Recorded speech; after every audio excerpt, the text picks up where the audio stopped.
and welcome to Interesting Indians, a special series featuring very special people. This is the inaugural episode. When I had to zero in on the first guest on the show, trust me, it wasn't a difficult choice at all. Although the show is called Interesting Indians, I looked at three eyes. One is, of course, interesting, the other two being influential and inspiring as well. And now, today's guest, the first one on the show, she is a multifaceted personality. To say that she is multifaceted would be an understatement. She is a role model to millions of people, and she is many rolled into one.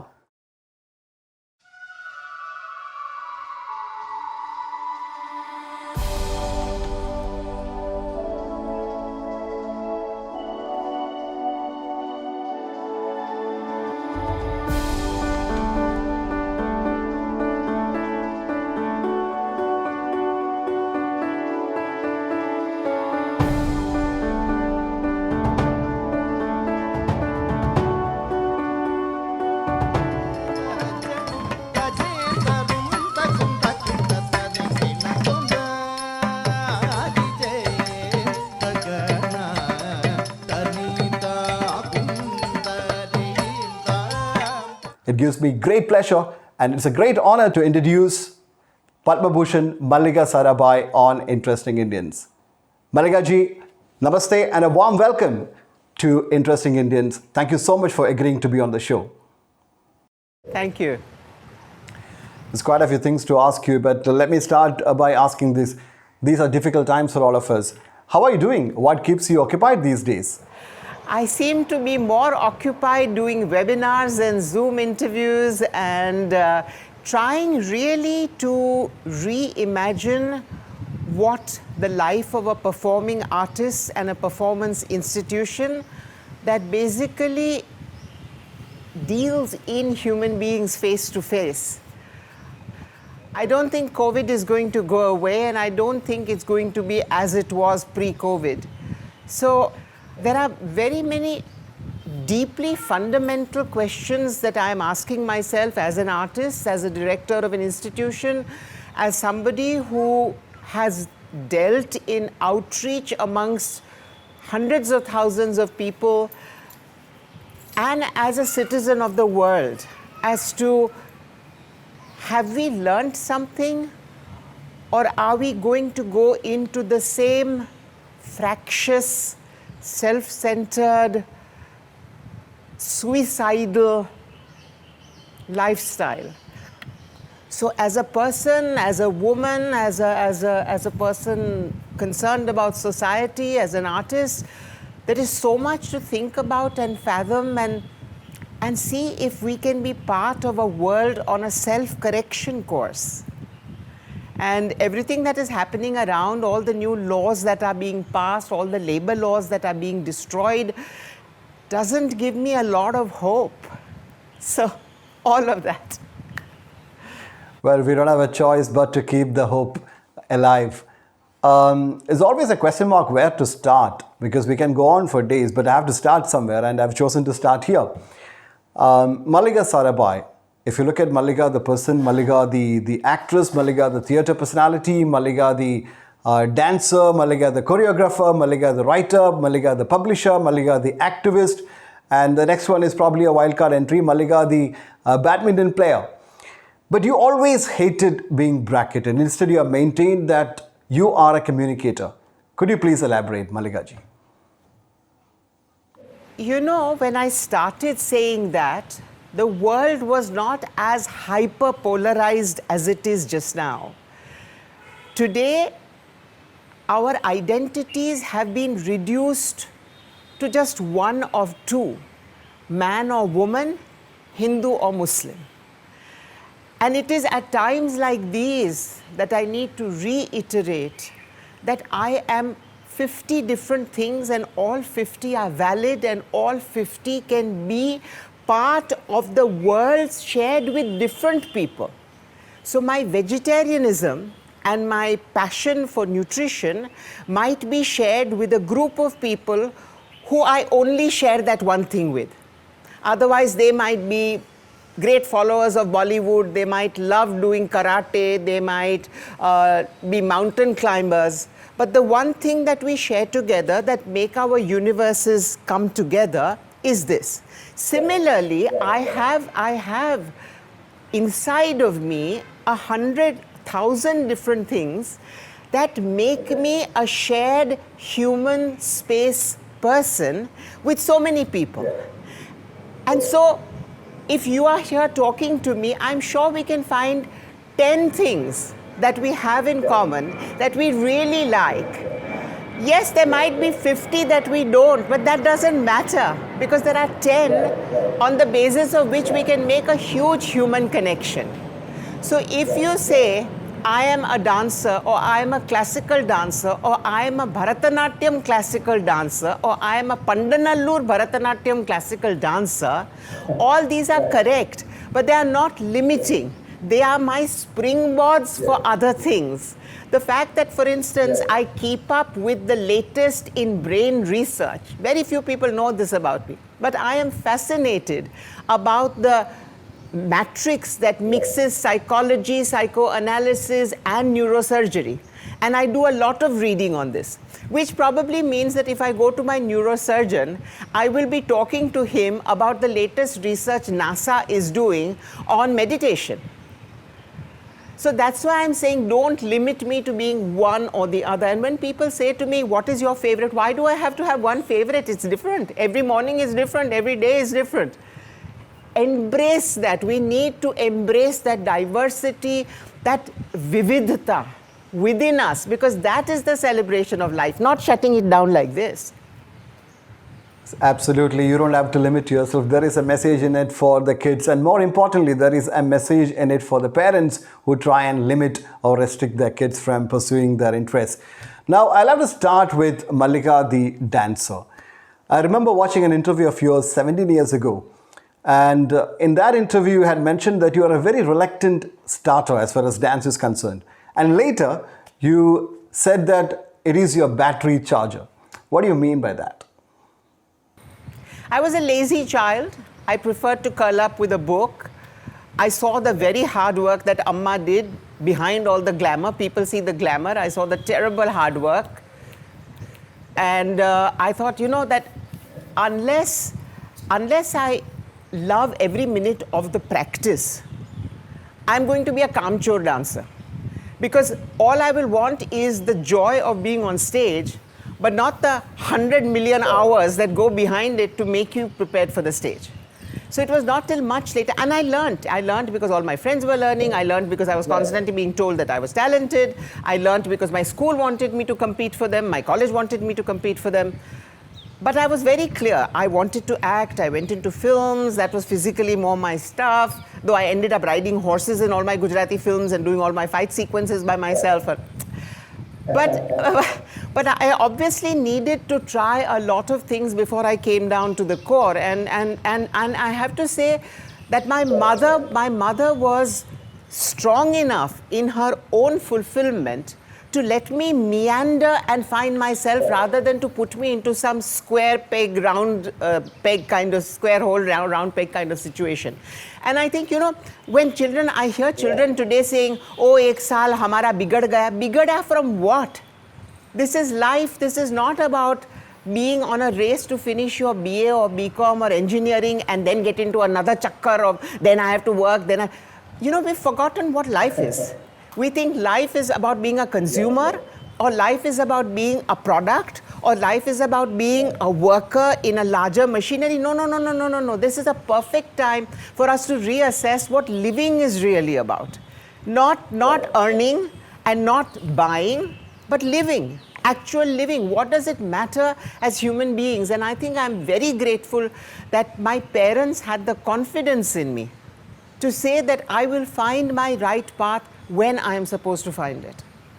You have to practice hard if you want to perform well. It's a message for you, all the budding artists, all the budding performers. Now, there cannot be a conversation with you without alluding to your illustrious parents, your very illustrious parents.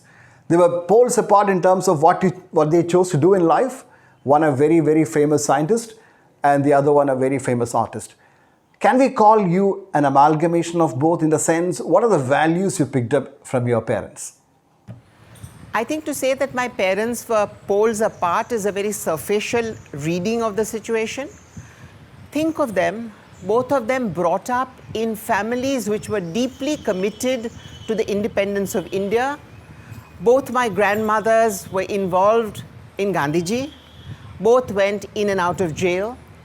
My maternal grandmother was one of the signatories of the Constitution of India.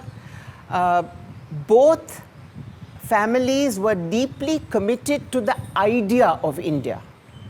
Both were deeply understanding of their great privilege in the education they had had, in the worldview that they had.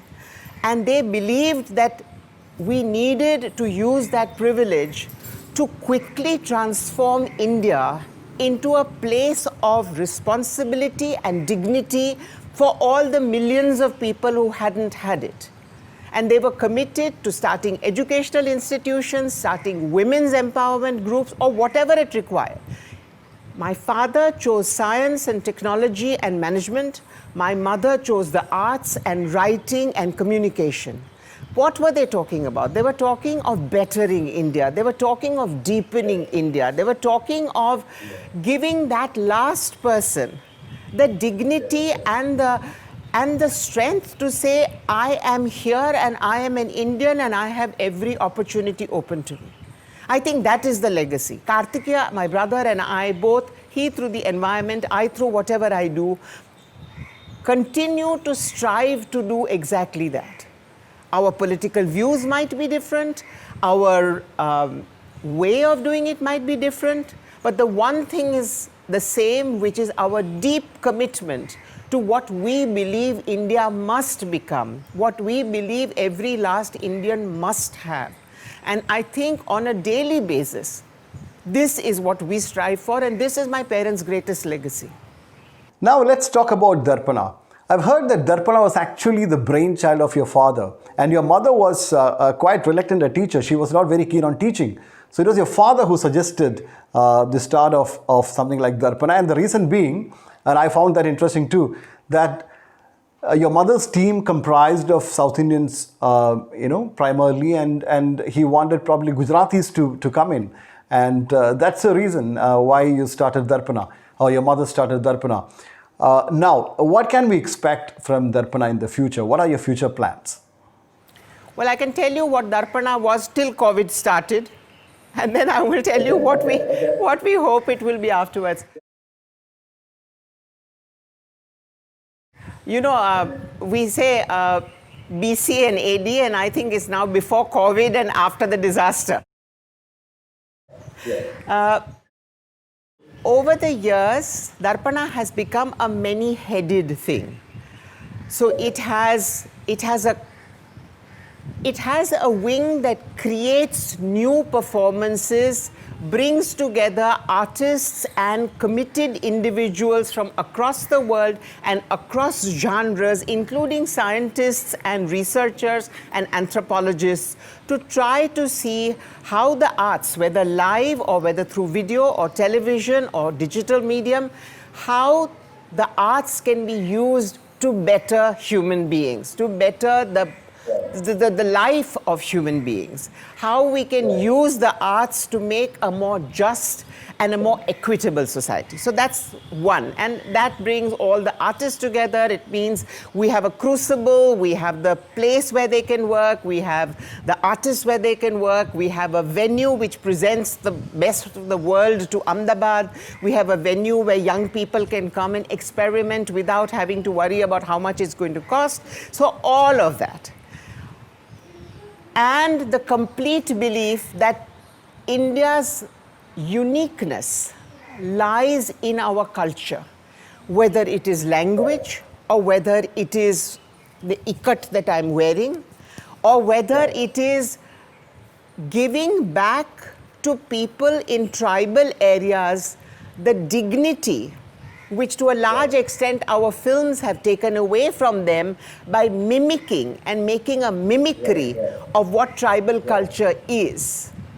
For instance, it's as much my mandate to understand why handlooms are no longer consumed by people who make them, because that is the true way of sustenance.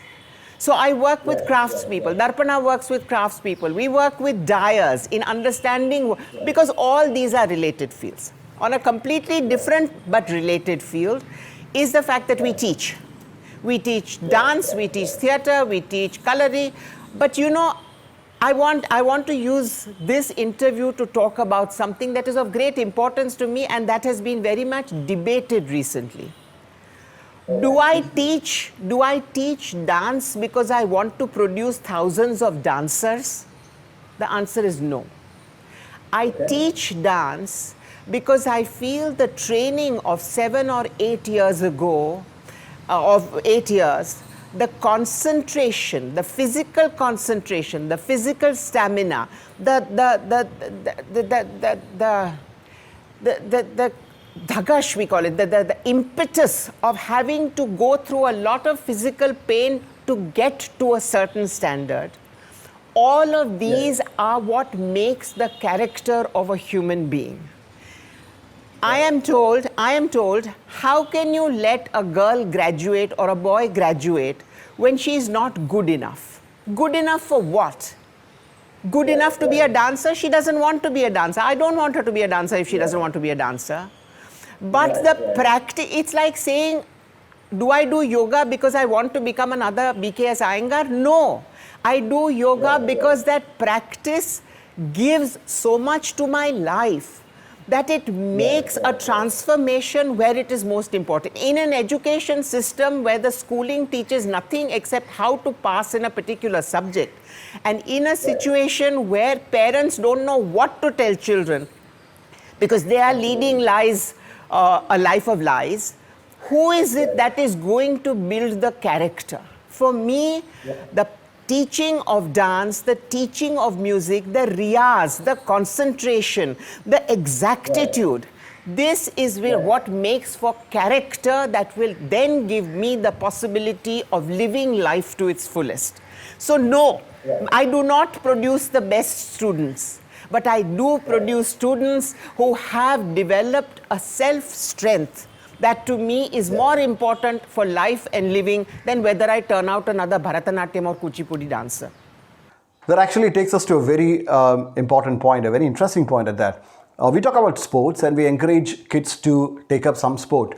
The kids who play sport, they don't end up being a Virat Kohli or a PV Sindhu, not all of them, very few of them.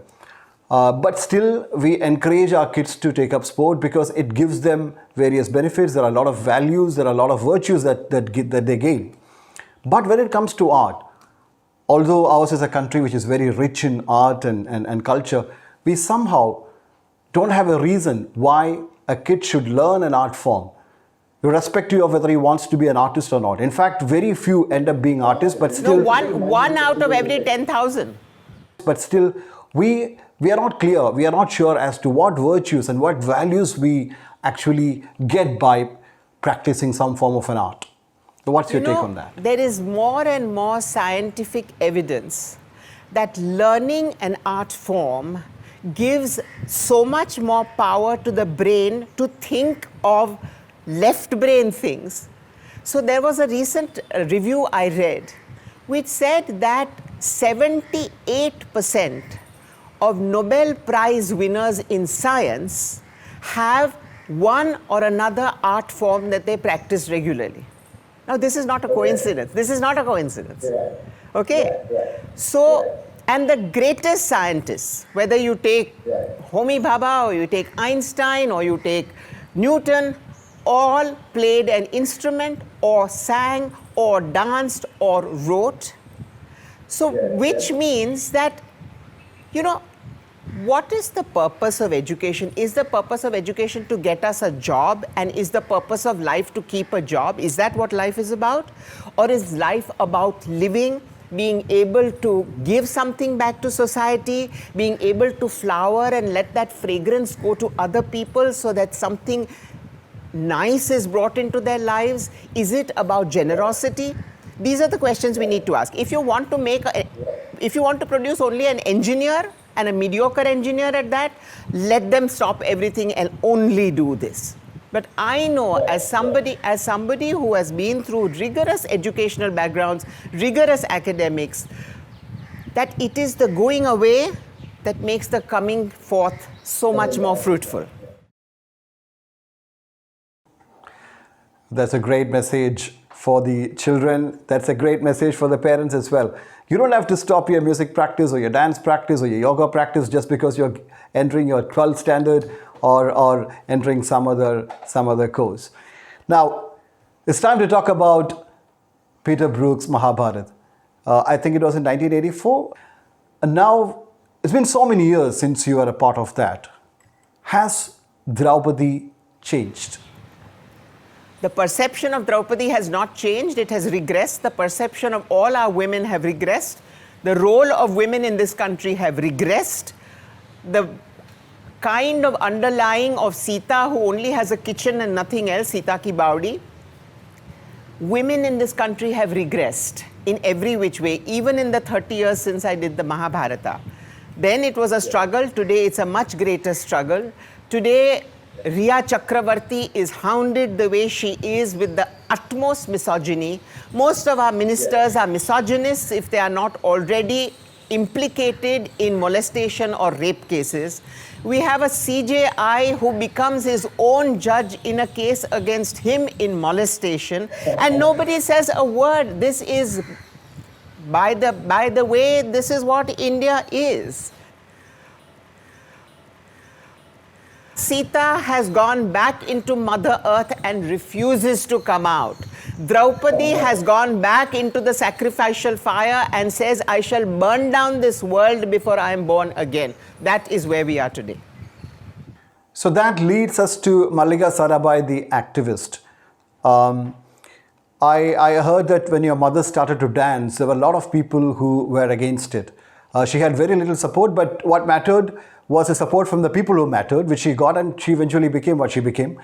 But when she started to dance, there are a lot of people who said, good girls won't do this. And I can't tell you the exact words, I can reproduce the exact words that were used. But when you started to act 40 years after that, when you wanted to act in the movies, you heard the same thing. So was that the beginning of Mallika Sarabhai, the activist who fights for gender equality?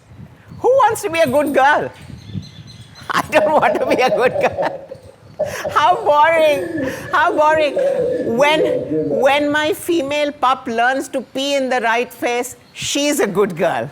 I don't want to be a good girl. I want to be somebody who is always out on a limb for what she thinks is injustice. I want to be somebody who, with the incredible privilege of being my family's daughter, will go out and fight for people who do not have a voice.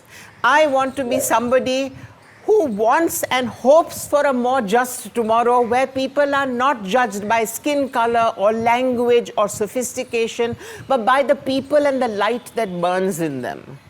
That is who I wish to be, and that is who I strive to be, and that is who I strive to be in every which way, using every language of communication, using everything that I have, I hope, every day.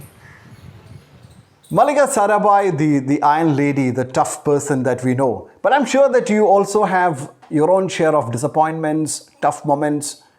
How do you overcome that? What do you do in those phases? Why I'm asking this question, your response might be a source of motivation for a lot of people. Oh, of course, there are lots of disappointment. It's very difficult not to become cynical today, even in the last 20 years of my political entanglements. It's very difficult not to be cynical, but I love that usage, political entanglement. I have people around me who make me hope. The Harsh Mandars of the world, the Indira Jaisinghs of the world, the Kamla Bhassins of the world, the P. Sainaths of the world, they are friends, and I look at them and we get courage from each other. I'm also very fortunate to have 2 or 3 people very personally in my life who will always kick ass, who will say, you cannot give up. You will not give up. This is not the Mallika who you are. And I will scream and shout and fight with them, knowing that they are right. So it's always easy to slip into saying, what can I do? It's all around us, it's all around the world. Fascism is all around the world. The bully president or prime minister is all around the world. And yet I must not let myself, because if I let myself get into that, then who am I to say, rise, it is time to rise. If we do not rise now, it will be too late. But I am very fortunate in having those people in my life. Those people out there whose lives I look at, and those people standing shoulder to shoulder with me, who will let me be vulnerable, who will let me have a good cry, and will say, okay, onwards. Mallika ji, you were quite fortunate to have your mother whose footsteps you could follow. If my knowledge is right, she was one of the very first dancers to deviate from the normal, usual path of conventional dancing. And then, you know, what comes to my mind is Memory is a Fragment of Eternity, where decades ago she started to use dance to talk about violence against women and things like that. So you could follow her in her footsteps. Now, there are a lot of people out there who are probably not as fortunate as you are, and people who may not have role models or reference points. What is the message that you want to give to those people who want to follow their dreams, follow their passion, and then succeed? You know, ultimately, each of us is alone. Each of us needs to constantly ask ourselves, what am I giving up to achieve X, Y, or Z? If you are giving up your soul to be in a marriage, then you need to ask yourself that question. I know so many extraordinary women who have no background and yet who have stood up and had the courage and have taken the consequences. But what are the consequences? If you really want to do something and you don't do it because society says to be married is and to be in a family is the right thing, but that right thing actually kills your soul, then who is it that is alive? Who is it that the devil you know is not better than the devil you don't know. And every day is about risks. Life is about risks. Today, especially, I mean, none of us know if we can cross the road and not get run over. None of us know whether the next person will sneeze and won't get COVID and die. So then why not do what you passionately want to do? And take the time. Take the time. Both my children took gap years because they wanted to do so many things, and I suggested to them that they go and spend a month with the careers that they wanted to. So somebody wanted to become an architect. I sent them off to an architect's firm, and they very quickly came back and said, no, this is not what I want to do. Because it's that year or those 2 years against the rest of your life. And there's no timetable to it. If you don't have a child by 28, it doesn't matter. There are people who have children by 45. And if you don't have a child, that's also okay. We need to break through all these preconceived notions of what is right and what is wrong, and have the courage to ask ourselves, what is right for me that does not destroy somebody else's life, that does not cause violence to somebody else? Because I need that space and they need that space. It is not a woman's duty to suffer and be sacrificial like a lamb. It is not our dharma.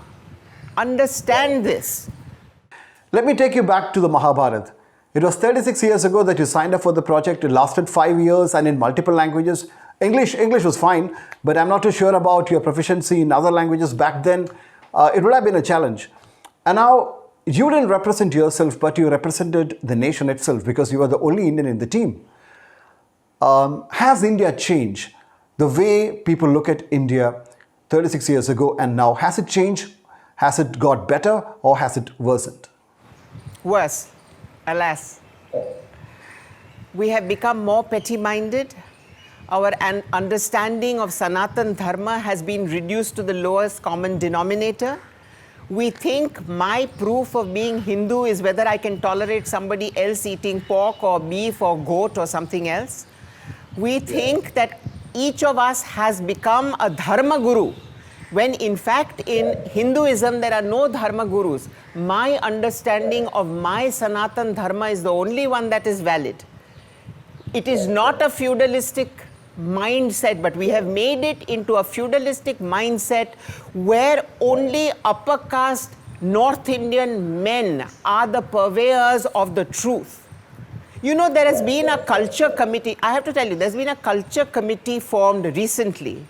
There is not a single woman on it. There is not a single South Indian. There is not a single artist. There is not a single writer. There is not a single performance artist. There is not anybody from Northeast. There is not anybody from any of the cultured states.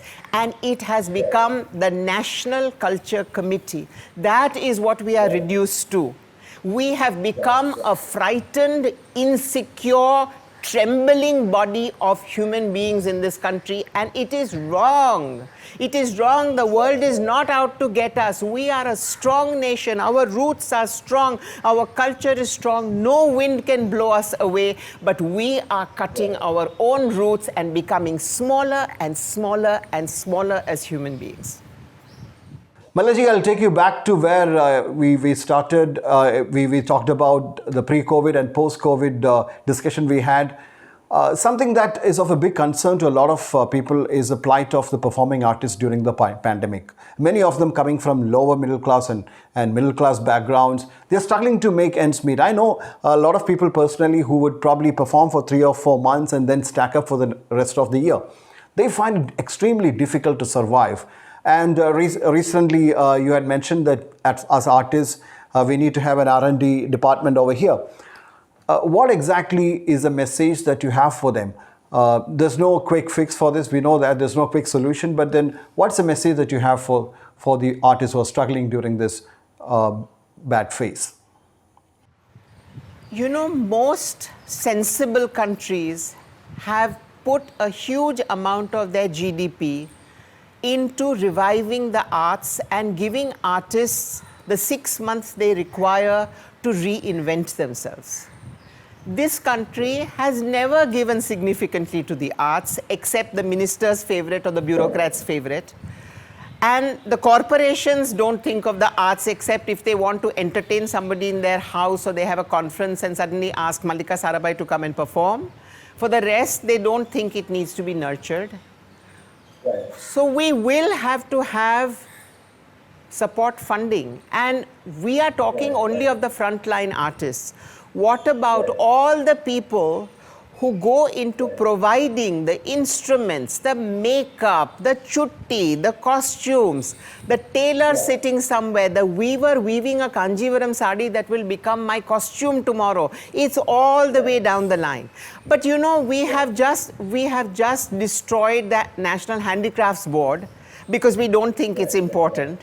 And yet, after agriculture, there are more people employed in our culture, that is crafts and artisans and weaving and all of this, but we don't care.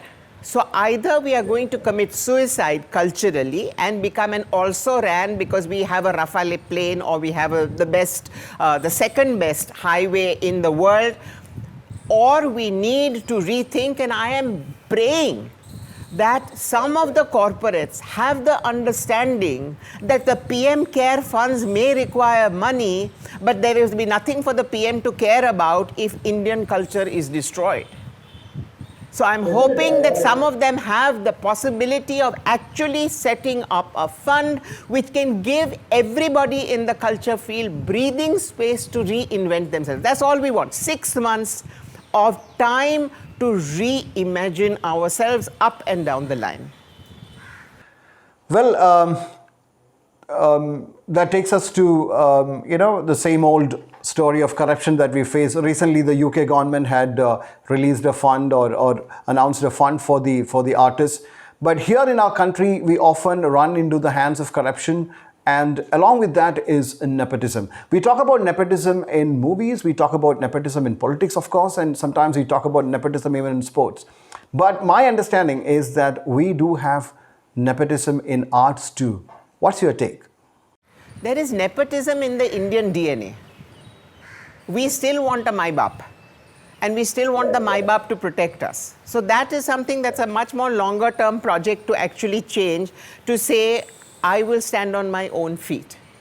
On the other hand, if my mother had been nepotistic about me, I wouldn't be where I was. I went out on my own.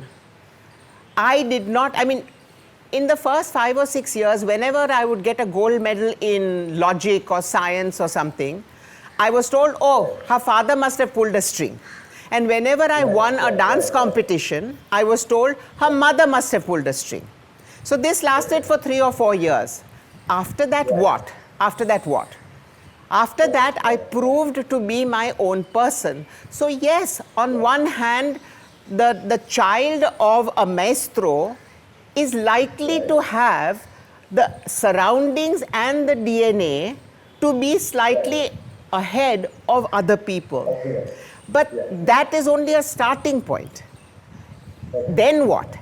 A mediocre musician is not going to stay alive because her father was Ravi Shankar. Somewhere it will stop. So that's about nepotism. But as I said, we live in a feudal mental state. I mean, we make everybody into a Maibap. What is this falling at people's feet all the time? Whether it's a political hero, whether it's ministers saying Prime Minister is God. What is this? We have no sense of self left, if we ever did. So you got awards and laurels and recognitions galore, and if you want to list down all those, it'll take a few days.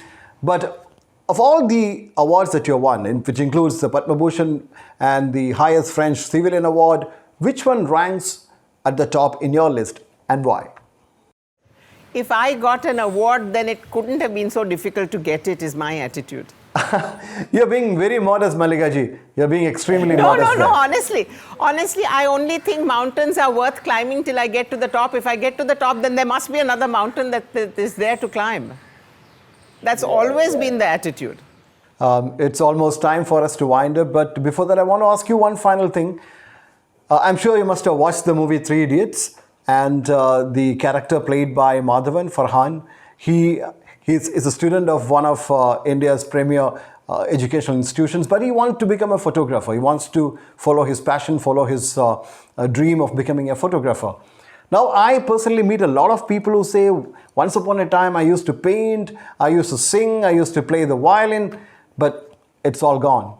What's the message that you have, Mallika ji, for those people who really want to follow their heart, follow their passion? And one problem that they have is the parents coming in the way. The parents' idea is very different from what the kids want to do. So what's the message that you have for such children or such people? I think that you need to play a trick on your parents and society. You need to follow their script till they think you are settled, okay? Which probably means you've been forced into getting married, you've bought your first house, you've maybe got a car, and then skip out. You've done everything. Then live your own life. Then have the courage to live your own life. So don't wait till you are 65. You can do it at 35. Play it their way, give them everything that they think it is your duty as our child to be able to do this. Humne kitna kiya tumhare liye. We didn't ask them to do it, but they did it. So then skip out, then do what you want to do for the rest of your life and have a ball. You have done everything that society says your duty was. But plan from the beginning. I am giving myself 15 years to get X bank balance, to have a house in my name with my wife or my husband, to have one child, 2 children, have them in school, have a fund for them. Now let's have fun. And more people are doing it. Absolutely. More and more young people are retiring at the age of 40 and then going off, I don't know, yachting or scuba driving or growing chrysanthemums on the Himalaya. So there might be people saying, don't try to ride on 2 horses, don't try to sail on 2 boats. Let it be. It's not applicable to those people who want to do things. If you want to do 50 different things, you can do 50 different things. That's the message in it. Yes. Mallika ji, I wish I could go on like this for hours, but we do have a time constraint. And if it was a normal time, I would have loved to be there in Darpana, sit with you and have this chat. I hope, I'm keeping my fingers crossed that happens sooner than later. Miss Mallika Sarabhai, you're not just an interesting Indian, but also a very influential and inspiring Indian as well. Thank you so much for accepting my invite and being the first guest on Interesting Indians. Thank you, and all the best with your new series. Thank you. Thank you so much. Thank you so much. I thoroughly enjoyed that interaction with Miss Mallika Sarabhai. Hope you enjoyed it too. Subscribe to my channel and stay tuned to Interesting Indians. See you soon. Thank you so much.